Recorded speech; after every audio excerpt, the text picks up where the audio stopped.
The Silver Key by H.P. Lovecraft. Originally published in Weird Tales, January 1929. Narrated by Tom Trussel. When Randolph Carter was 30, he lost the key to the Gate of Dreams. Prior to that time, he had made up for the poisonous of life by nightly excursions to strange and ancient cities beyond space, and lovely, unbelievable garden lands across ethereal seas. But as middle age hardened upon him, he felt these liberties slipping away little by little, until at last he was cut off altogether. No more could his galleys sail up the river Orcanos, past the gilded spires of Thran, or his elephant caravans tramp through perfumed jungles in Cled, where forgotten palaces with veined ivory columns sleep lovely and unbroken under the moon. He had read too much of things as they are, and talked with too many people. Well-meaning philosophers had taught him to look into the logical relations of things and analyze the processes which shaped his thoughts and fancies. Wonder had gone away, and he had forgotten that all life is only a set of pictures in the brain, among which there is no difference betwixt those born of real things and those born of inward dreamings, and no cause to value the one above the other. Custom had dinned into his ears a superstitious reverence for that which tangibly and physically exists, and had made him secretly ashamed to dwell in visions. Wise men told him his simple fancies were inane and childish, and he believed it, because he could see that they might easily be so. What he failed to recall was that the deeds of reality are just as inane and childish, and even more absurd, because the actors persist in fancying them full of meaning and purpose, as the blind purpose grinds aimlessly on from nothing to something, back to nothing again, neither heeding nor knowing the wishes or existence of the minds that flicker for a second now and then in the darkness. They had chained him down to things that are, and had then explained the workings of those things till mystery had gone out of the world. When he complained, and longed to escape into twilight realms where magic moulded all the little vivid fragments and prized associations of his mind into vistas of breathless expectancy and unquenchable delight, they turned him instead toward the new-found prodigies of science, bidding him find wonder in the atom's vortex and mystery in the sky's dimensions. And when he had failed to find these boons in things whose laws are known and measurable, they told him he lacked imagination, and was immature because he preferred dream illusions to the illusions of our physical creation. So Carter had tried to do as others did, and pretended that the common events and emotions of earthly minds were more important than the fantasies of rare and delicate souls. He did not dissent when they told him that the animal pain of a stuck pig or dyspeptic ploughman in real life is a greater thing than the peerless beauty of Nyarlathotep with its 100 carven gates and domes of Chalcedony, which he dimly remembered from his dreams, and under their guidance he cultivated a painstaking sense of pity and tragedy. Once in a while, though, he could not help seeing how shallow, fickle, and meaningless all human aspirations are, and how emptily our real impulses contrast with those pompous ideals we profess to hold. Then he would have recourse with the polite laughter they had taught him to use against the extravagance and artificiality of dreams, for he saw that the daily life of our world is every inch as extravagant and artificial, and far less worthy of respect because of its poverty and beauty, and its silly reluctance to admit its own lack of reason and purpose.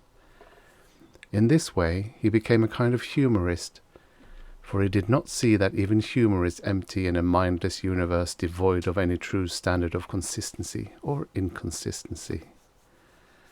In the first days of his bondage, he had turned to the gentle churchly faith endeared to him by the naive trust of his fathers, for thence stretched mystic avenues which seemed to promise escape from life. Only on closer view did he mark the starved fancy and beauty, the stale and prosy triteness, and the owlish gravity and grotesque claims of solid truth which reigned boresomely and overwhelmingly among those of its professors, or feel to the full the awkwardness with which it sought to keep alive as literal fact the outgrown fears and guesses of a primal race confronting the unknown. It wearied Carter to see how solemnly people tried to make earthly reality out of old myths, which every step of their boasted science confuted, and this misplaced seriousness killed the attachment he might have kept for the ancient creeds had they been content to offer the sonorous rites and emotional outlets in their true guise of ethereal fantasy. But when he came to study those who had thrown off the old myths, he found them even more ugly than those who had not. They did not know that beauty lies in harmony, and that loveliness of life has no standard amidst an aimless cosmos save only its harmony with the dreams and the feelings which have gone before and blindly moulded our little spheres out of the rest of chaos. They did not see that good and evil and beauty and ugliness are only ornamental fruits of perspective, whose sole value lies in their linkage to what chance had made their fathers think and feel, whose fine details are different for every race and culture. Instead, they either denied these things altogether or transferred them to the crude, vague instincts which they shared with the beasts and peasants, so that their lives were dragged malodorously out in pain, ugliness, and disproportion, yet filled with a ludicrous pride at having escaped from something no more unsound than that which still held them. They had traded the false gods of fear and blind piety for those of license and anarchy. Carter did not taste deeply of these modern freedoms, for their cheapness and squalor sickened a spirit-loving beauty alone, while his reason rebelled at the flimsy logic with which their champions tried to gild brute impulse with a sacredness stripped from the idols they had discarded. He saw that most of them, in common with their cast-off priestcraft, could not escape from the delusion that life has a meaning apart from that which men dream into it, and could not lay aside the crude notion of ethics and obligations beyond those of beauty, even when all nature shrieked of its unconsciousness and impersonal unmorality in the light of their scientific discoveries. Warped and bigoted with preconceived illusions of justice, freedom, and consistency, they cast off the old law and the old ways with the old beliefs, nor ever stopped to think that the law and those ways were the sole makers of their present thoughts and judgment, and the sole guides and standards in a meaningless universe without fixed aims or stable points of reference. Having lost these artificial settings, their lives grew void of direction and dramatic interest, till at length they strove to drown their ennui in bustle and pretended usefulness, noise and excitement, barbaric display and animal sensation. When these things palled, disappointed, or grew nauseous through revulsion, they cultivated irony and bitterness, and found fault with the social order. Never could they realize that their brute foundations were as shifting and contradictory as the gods of their elders, and that the satisfaction of one moment is the bane of the next. Calm, lasting beauty comes only in dream, and this solace the world had thrown away when in its worship of the real it threw away the secrets of childhood and innocence. Amidst this chaos of hollowness and unrest, Carter tried to live as befitted a man of keen thought and good heritage. With his dreams fading under the ridicule of the age, he could not believe in anything, but the love of harmony kept him close to the ways of his race and station. He walked impassive through the cities of men, and sighed because no vista seemed fully real, because every flash of yellow sunlight on tall roofs and every glimpse of balustraded plazas in the first lamps of evening served only to remind him of dreams he had once known, and to make him homesick for ethereal lands he no longer knew how to find. Travel was only a mockery, and even the Great War stirred him but little, though he served from the first in the Foreign Legion of France. For a while he sought friends, but soon grew weary of the crudeness of their emotions and the sameness and earthiness of their visions. He felt vaguely glad that all his relatives were distant and out of touch with him, for they could not have understood his mental life. That is, none but his grandfather and great-uncle Christopher could, and they were long dead. Then he began once more the writing of books, which he had left off when dreams first failed him. But here, too, was there no satisfaction or fulfillment, for the touch of earth was upon his mind, and he could not think of lovely things as he had done of yore. Ironic humour dragged down all the twilight minarets he reared, and the earthy fear of improbability blasted all the delicate and amazing flowers in his fairy gardens. The convention of assumed piety spilt mawkishness on his characters, while the myth of an important reality and significant human events and emotions debased all his high fantasy into thin-veiled allegory and cheap social satire. His new novels were successful as his old ones had never been, and because he knew how empty they must be to please an empty herd, he burned them and ceased his writing. They were very graceful novels, in which he urbanely laughed at the dreams he lightly sketched, but he saw that their sophistication had sapped all their life away. It was after this that he cultivated deliberate illusion, and dabbled in the notions of the bizarre and the eccentric as an antidote for the commonplace. Most of these, however, soon showed their poverty and barrenness, and he saw that the popular doctrines of occultism are as dry and inflexible as those of science, yet without even the slender palliative of truth to redeem them. Gross stupidity, falsehood, and muddled thinking are not dream, and form no escape from life to a mind trained above their level.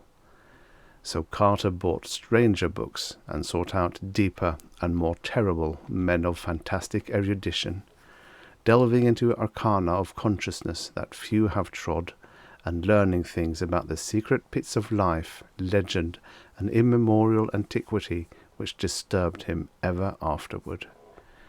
He decided to live on a rarer plane, and furnished his Boston home to suit his changing moods, one room for each, hung in appropriate colours, furnished with befitting books and objects, and provided with sources of the proper sensations of light, heat, sound, taste, and odour. Once he heard of a man in the South who was shunned and feared for the blasphemous things he read in prehistoric books and clay tablets smuggled from India and Arabia. Him he visited, living with him and sharing his studies for 7 years, till horror overtook them one midnight in an unknown and archaic graveyard, and only one emerged where 2 had entered.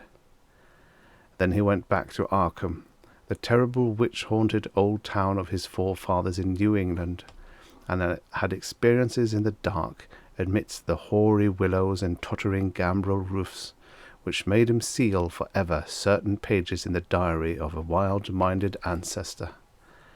But these horrors took him only to the edge of reality, and were not of the true dream country he had known in youth, so that at 50 he despaired of any rest or contentment in a world grown too busy for beauty and too shrewd for dream.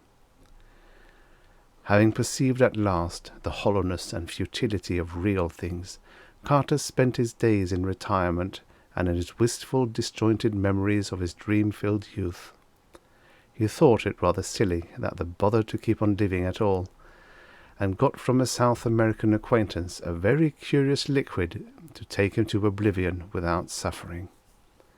Inertia and force of habit, however, caused him to defer action, and he lingered indecisively among thoughts of old times, taking down the strange hangings from his walls, and refitting the house as it was in his early boyhood, purple panes, Victorian furniture, and all. With the passage of time, he became almost glad he had lingered, for his relics of youth and his cleavage from the world made life and sophistication seem very distant and unreal, so much so that a touch of magic and expectancy stole back into his nightly slumbers. For years those slumbers had known only such twisted reflections of everyday things as the commonest slumbers know. But now there returned a flicker of something stranger and wilder, something of vaguely awesome imminence, which took the form of tensely clear pictures from his childhood days, and made him think of little inconsequential things he had long forgotten. He would often awake calling for his mother and grandfather, both in their graves a quarter of a century. Then one night his grandfather reminded him of the key. The grey old scholar, as vivid as in life, spoke long and earnestly of their ancient line, and of the strange visions of the delicate and sensitive men who composed it. He spoke of the flame-eyed crusader who learned wild secrets of the Saracens that held him captive, and of the first Sir Randolph Carter, who studied magic when Elizabeth was queen. He spoke, too, of that Edmund Carter who had just escaped hanging in the Salem witchcraft, and who had placed in an antique box a great silver key handed down from his ancestors. Before Carter awaked, the gentle visitant had told him where to find that box, that carved oak box of archaic wonder whose grotesque lid no hand had raised for 2 centuries. In the dust and shadows of the great attic he found it, remote and forgotten, at the back of a drawer in a tall chest. It was about 1 foot square, and its Gothic carvings were so fearful that he did not marvel no person since Edmund Carter had dared open it. It gave forth no noise when shaken, but was mystic with the scent of unremembered spices. That it held a key was indeed only a dim legend, and Randolph Carter's father had never known such a box existed. It was bound in rusty iron, and no means was provided for working the formidable lock. Carter vaguely understood that he would find within it some key to the lost gate of dreams, but of where and how to use it his grandfather had told him nothing. An old servant forced the carven lid, shaking as it did so at the hideous faces leering from the blackened wood, and at some unplaced familiarity. Inside, wrapped in a discoloured parchment, was a huge key of tarnished silver covered with cryptical arabesques, but of any legible explanation there was none. The parchment was voluminous, and held only the strange hieroglyphs of an unknown tongue written with an antique reed. Carter recognized the characters as those he had seen on a certain papyrus scroll belonging to that terrible scholar of the South who had vanished one midnight in a nameless cemetery. The man had always shivered when he read this scroll, and Carter shivered now. But he cleaned the key, and kept it by him nightly in its aromatic box of ancient oak. His dreams were meanwhile increasing in vividness, and those showing him none of the strange cities and incredible gardens of the old days were assuming a definite cast whose purpose could not be mistaken. They were calling him back along the years, and with the mingled wills of all his fathers were pulling him towards some hidden and ancestral source. Then he knew he must go into the past and merge himself with old things, and day after day he thought of the hills to the north where haunted Arkham and the rushing Miskatonic and the lonely rustic homestead of his people lay. In the brooding fire of autumn, Carter took the old remembered way past graceful lines of rolling hill and stone-walled meadow, distant vale and hanging woodland, curving road and nestling farmstead, and the crystal windings of the Miskatonic, crossed here and there by rustic bridges of wood or stone. At one bend he saw a group of giant elms along which an ancestor had oddly vanished 1.5 centuries before, and shuddered as the wind blew meaningly through them. Then there was the crumbling farmhouse of old Goody Fowler the witch, with its little evil windows and a great roof sloping nearly to the ground on the north side.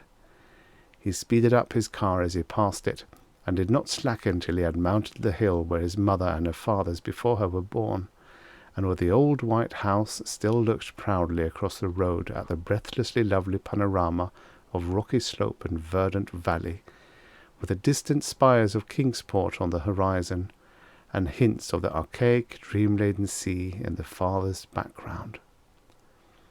Then came the steeper slope that held the old Carter place he had not seen in over 40 years. Afternoon was far gone when he reached the foot, and at the bend halfway up he paused to scan the outspread countryside, golden and glorified in the slanting floods of magic poured out by a western sun. All the strangeness and expectancy of his recent dreams seemed present in this hushed and unearthly landscape, and he thought of the unknown solitudes of other planets as his eyes traced out the velvet and deserted lawns shining undulant between the tumbled walls, the clumps of fairy forest setting off far lines of purple hills beyond hills, and the spectral wooded valley dipping down in the shadow to dank hollows, where trickling waters crooned and gurgled among swollen and distorted roots. Something made him feel that motors did not belong in the realm he was seeking, so he left his car at the edge of the forest, and putting the great key in his coat pocket, walked up on the hill. Woods now engulfed him utterly, though he knew the house was on a high knoll that cleared the trees except to the north. He wondered how it would look, for it had been left vacant and untended through his neglect since the death of his strange great-uncle Christopher 30 years before. In his boyhood he had revelled through long visits there, and had found weird marvels in the woods beyond the orchard. Shadows thickened around him, for the night was near. Once a gap in the trees opened up to the right, so that he saw off across leagues of twilight meadow, and spied the old congregational steeple on Central Hill in Kingsport, pink with the last flush of day, the panes of the little round windows blazing with reflected fire. Then, when he was in deep shadow again, he recalled with a start that the glimpse must have come from childish memory alone, since the old white church had long been torn down to make room for the congregational hospital. He had read of it with interest, for the paper had told about some strange burrows or passages found in the rocky hill beneath. Through his puzzlement a voice piped, and he started again at its familiarity after long years.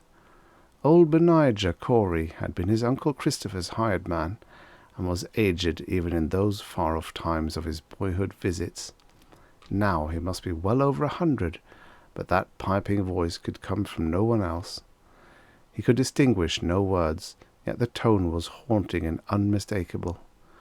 To think that old Benijah would still be alive.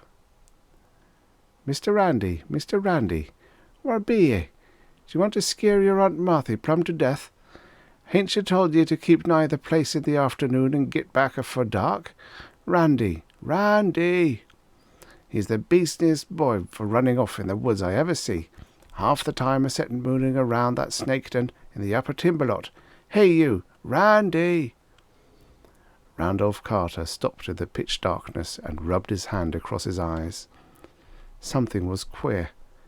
He had been somewhere he ought not to be, had strayed very far away to places where he had not belonged, and was now inexcusably late. He had not noticed the time on the Kingsport steeple, though he could easily have made it out with his pocket telescope, but he knew his lateness was something very strange and unprecedented. He was not sure he had his little telescope with him, and put his hand in his blouse pocket to see. No, it was not there. But there was the big silver key he had found in a box somewhere. Uncle Chris had told him something odd once about an old unopened box with a key in it, but Aunt Martha had stopped the story abruptly, saying it was no kind of thing to tell a child whose head was already too full of queer fancies. He tried to recall just where he had found the key, but something seemed very confused. He guessed it was in the attic at home in Boston, and dimly remembered bribing Parks with half his week's allowance to help him open the box and keep quiet about it. But when he remembered this, the face of Parks came up very strangely, as if the wrinkles of long years had fallen upon the brisk little cockney. "Randy! Randy! Hi! Hi, Randy!" A swaying lantern came round the black bend, and old Benijah pounced on the silent and bewildered form of the pilgrim. "Darn ye, boys, there ye be! Ain't ye got tongue in your head, that ye can't answer a body? I've been calling this half-hour, and ye must have heard me long ago. Don't ye know your Aunt Marthy's all a fidget over your being offered after dark? Wait till I tell your Uncle Chris when he gets 'em. You ought to know these here woods ain't no 15 place for a traipsing at this hour. There's things aboard that don't do nobody no good, as my grandson knowed afore me. Come, Mr. Randy, or Hannah won't keep supper no longer." So Randolph Carter was marched up the road, where wandering stars glimmered through high autumn boughs, and dogs barked as the yellow light of small-paned windows shone out at the farther turn, and the Pleiades twinkled across the open knoll, where a great gambrel roof stood black against the dim west.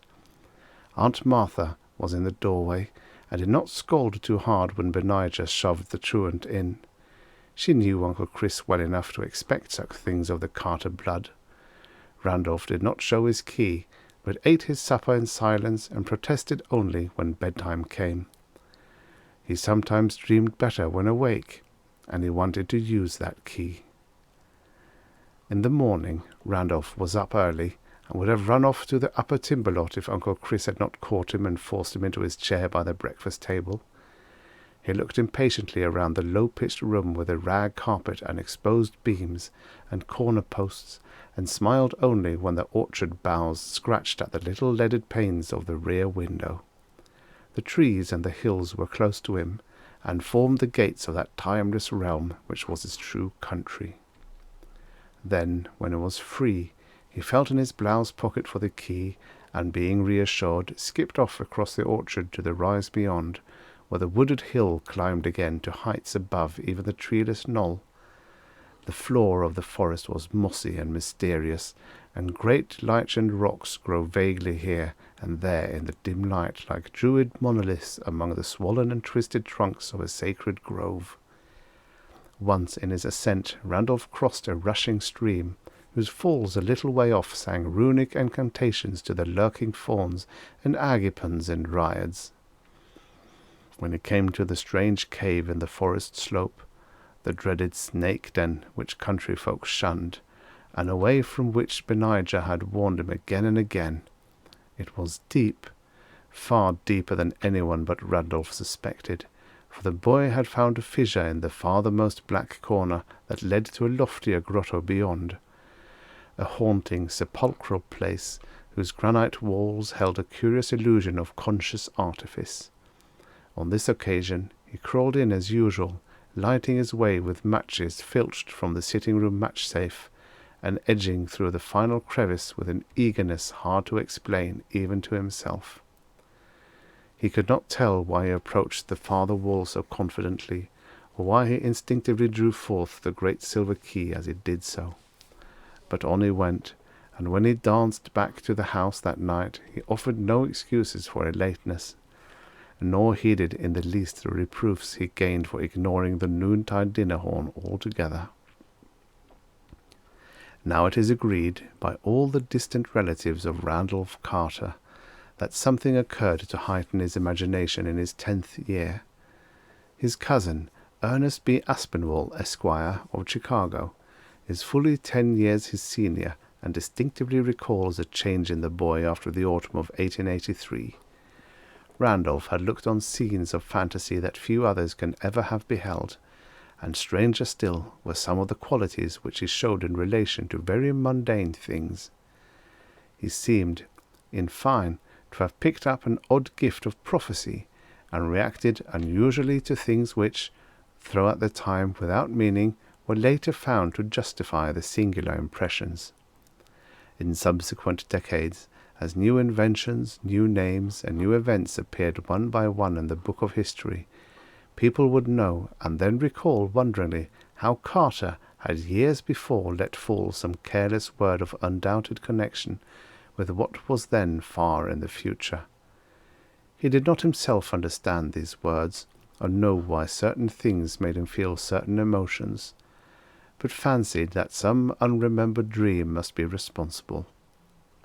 It was as early as 1897 that he turned pale when some traveller mentioned the French town of Boulogne-en-Santerre, and friends remembered it when he was almost mortally wounded there in 1916 while serving with the Foreign Legion in the Great War. Carter's relatives talk much of these things because he has lately disappeared. His little old servant Parks, who for years bore patiently with his vagaries, last saw him on the morning he drove off alone in this car with a key he had recently found. Parks had helped him get the key from the old box containing it, and had felt strangely affected by the grotesque carvings on the box and by some other odd quality he could not name. When Carter left, he had said he was going to visit his old ancestral country around Arkham. Halfway up Elm Mountain, on the way to the ruins of the old Carter place, they found his motor set carefully by the roadside, and in it was a box of fragrant wood with carvings that frightened the countryman who stumbled on it. The box held only a queer parchment whose characters no linguist or paleographer had been able to decipher or identify. Rain had long effaced any possible footprints, though Boston investigators had something to say about evidence of disturbances among the fallen timbers of the Carter place. It was, they averred, as though someone had groped about the ruins at no distant period. A common white handkerchief found among the forest rocks on the hillside beyond cannot be identified as belonging to the missing man. There is talk of apportioning Randolph Carter's estate among his heirs, but I shall stand firmly against this course because I do not believe he is dead. There are twists of time and space, of vision and reality, which only a dreamer can divine, and from what I know of Carter, I think he has merely found a way to traverse these mazes. Whether or not he will ever come back, I cannot say. He wanted the lands of dreams he had lost, and yearned for the days of his childhood.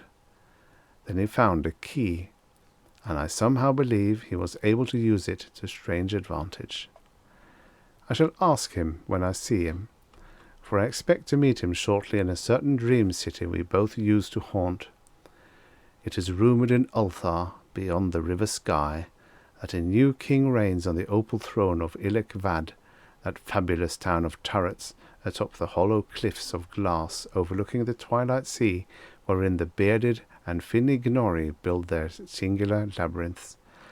And I believe I know how to interpret this rumour. Certainly, I look forward impatiently to the sight of that great silver key, for in its cryptical arabesques there may stand symbolized all the aims and mysteries of a blindly impersonal cosmos.